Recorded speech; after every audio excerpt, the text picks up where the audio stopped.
Well, here we are, the American Revolution. I'm not going to bore you to death on all the facts, but I'm going to make one thing clear if it hasn't been clear already. I'm the biggest New England Patriots fan on Long Island, and my team got their name from our founding fathers. So, it only makes sense to make comparisons to them, am I right? So, here we go. The American Revolution started in 1775 and ended in 1783.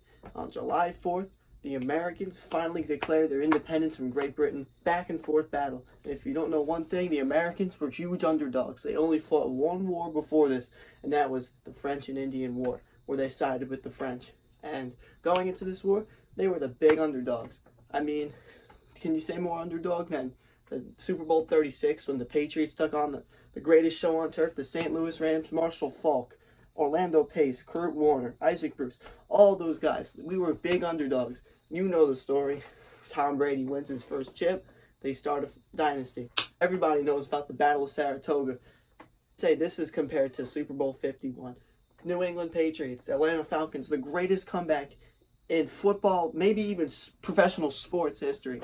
New England down 28-3 late in the third quarter. They come back and win 34-28. The turning points of that game were Dante Hightower's strip sack of Matt Ryan, and then Julian Edelman's big catch in the fourth quarter, making that completely insane, lucky circus catch. Those are two turning points that we can compare to our founding fathers. The Battle of Yorktown, the British finally surrender. I mean, this can kind of be compared to Super Bowl 51 too. Roger Goodell suspending Tom Brady. They were fired up. They were amped. All right, now we're gonna jump into the battle that I chose for this, and I chose the Battle of Rhode Island. I mean, why wouldn't I choose Rhode Island? It's right near the New England area. Everybody loves the Pats in Rhode Island. I thought it'd be a perfect fit for my project. Rhode Island took place on August 29th, 1778, also known as Aquidneck, Rhode Island. And this was one of the first early attempts at the Americans and the French combining to work together in the Revolutionary War. I got my notes here. I just threw this together. I'm sorry, Vigg. The Americans had great generals like Major General John Sullivan, Major General Nathaniel Greene, Major General Marquis de Lafayette. Am I butchering that? Maybe. And they had over 10,000 men.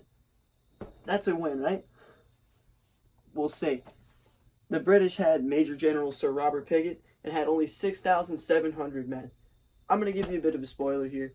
The British won this battle. It was a great strategic victory for them, taking over both sides. We're going to get into that a little later. But I'd compare this in Patriots history to a not-so-good one.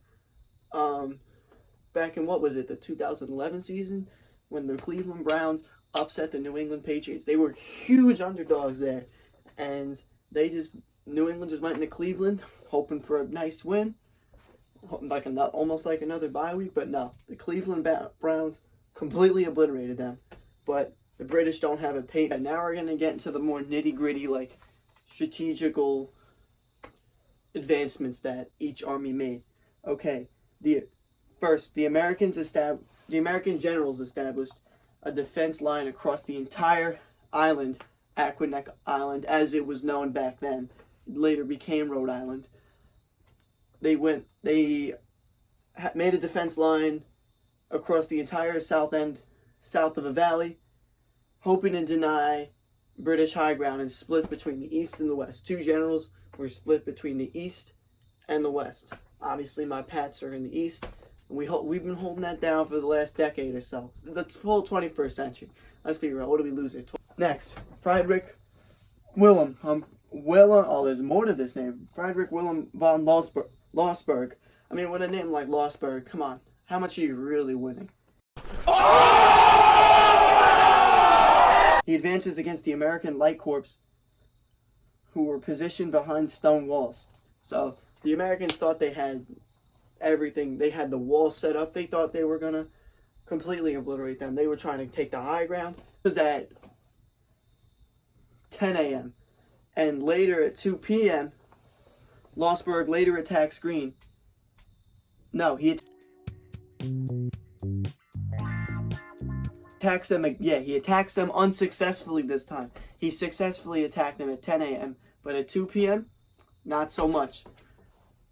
And then by 3 p.m., Green's wing was holding a stone wall 300 paces from the foot of Turkey Hill, which was another hill in Rhode Island. An attempt was made to cut off Haitians. I can't say words. Haitians on Losberg's left front, but they were able to drive Glover's men, who were the American troops at the time, off, ending the whole battle.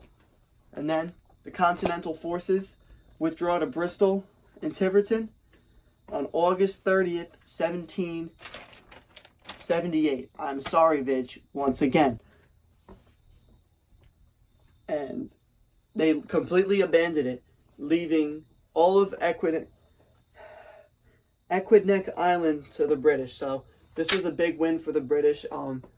At a 4,000 man deficit, they had less men, but once again, this is the greatest army in the world at the time, the greatest navy in the world at the time. This is the goddamn British. I mean, come on. Everybody feared the British at this time, but big win for them. I mean, look how it got them later in the war. That's the Battle of Rhode Island and the American Revolution in a nutshell. Vigg, I hope you like this. I tried to get creative with it. I love you, man. I need a good grade.